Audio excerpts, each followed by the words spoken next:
Now, there's a lot going on in markets, as we know. There's a lot of headlines around the election. There's a lot of chatter about cost of living, rising rates, you know the drill.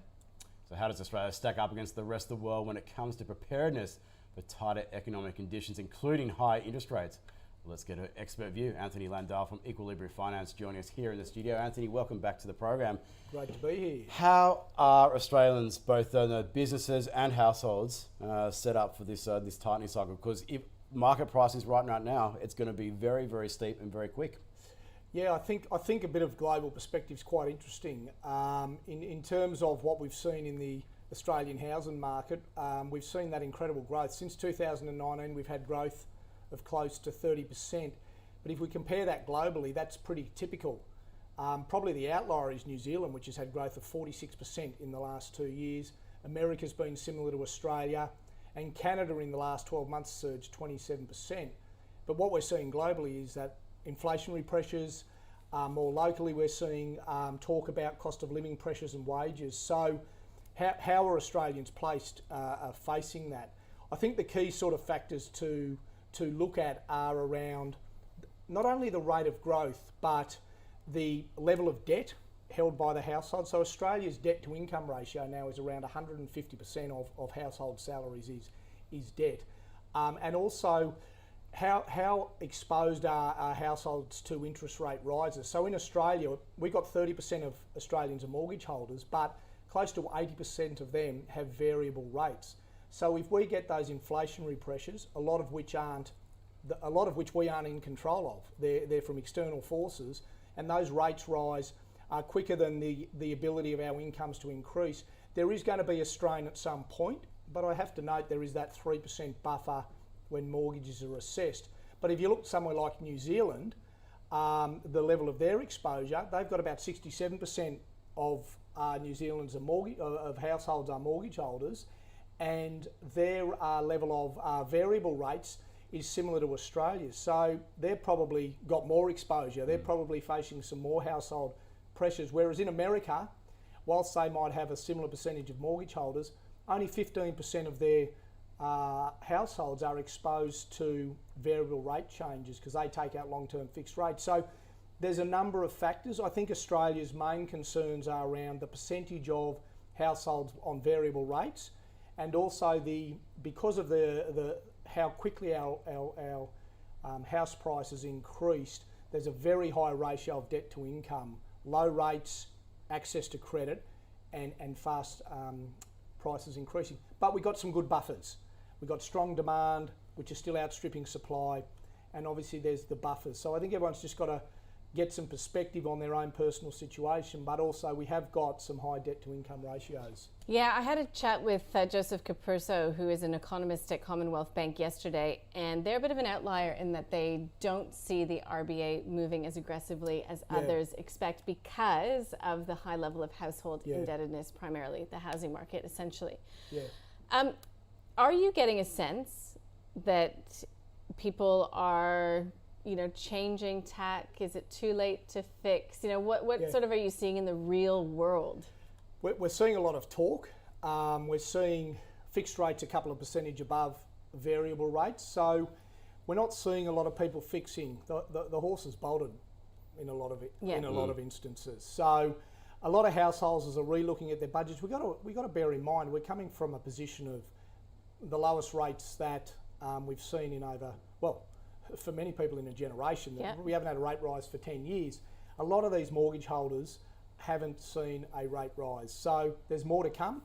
I suppose the neutral position of the RBA might be 2.5% or something like that. So we're a fair way off that.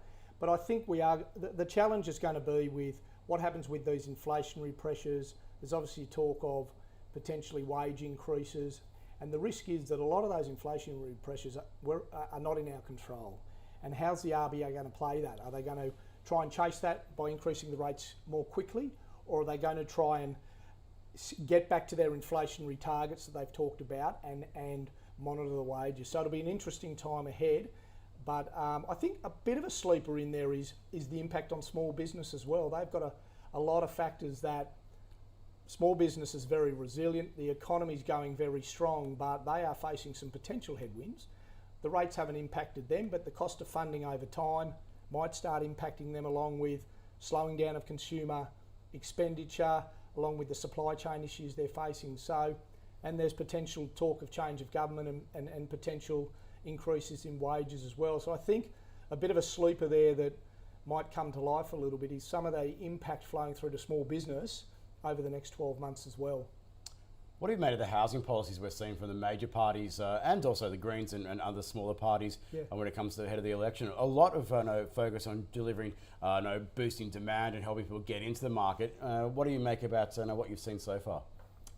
Yeah, there's a lot of noise out there, that's for sure, and you've got to scratch around to get some of the detail. But look, I think fundamentally what they're trying to address is one of the biggest challenges, which is the affordability issue. So obviously we understand the Liberal Party policy's been around, they've expanded that. They're essentially guaranteeing part of that deposit.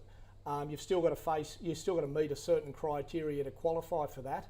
But from a budgetary perspective, the government will only need to put their hand in their pocket if someone defaults. Essentially it's a guarantee program that's been, for all intents and purposes, quite successful, enabling a lot of first home buyers into their home. Obviously the Labor Party is proposing essentially to chip in and up to 40% and take an equity stake in people's property. That could create some budgetary pressures around how they're going to firstly fund that.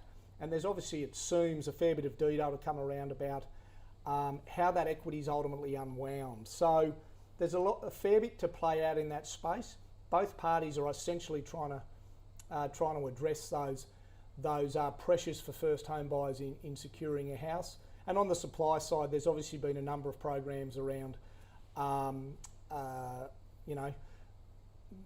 social housing and stuff like that to support that side of the market. But the main area they're looking at is affordability.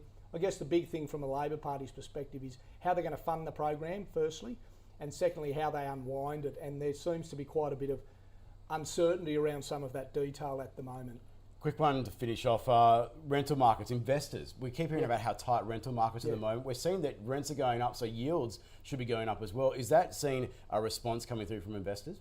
Sure has. A lot of investors have been either taking advantage of the boom and have sold recently in the last 12 months, but now they're coming back into the market looking for opportunities, and they're a little bit buffeted from some of those inflationary pressures through exactly what you talked about, strong rents, and also a very strong rental market, which is increasing their yield. So investors are coming back into the market, and they're thinking there's a 2 or 3 year period here where there's going to be some opportunities. Units are back in the game in capital cities. Some of those regional areas have run their race.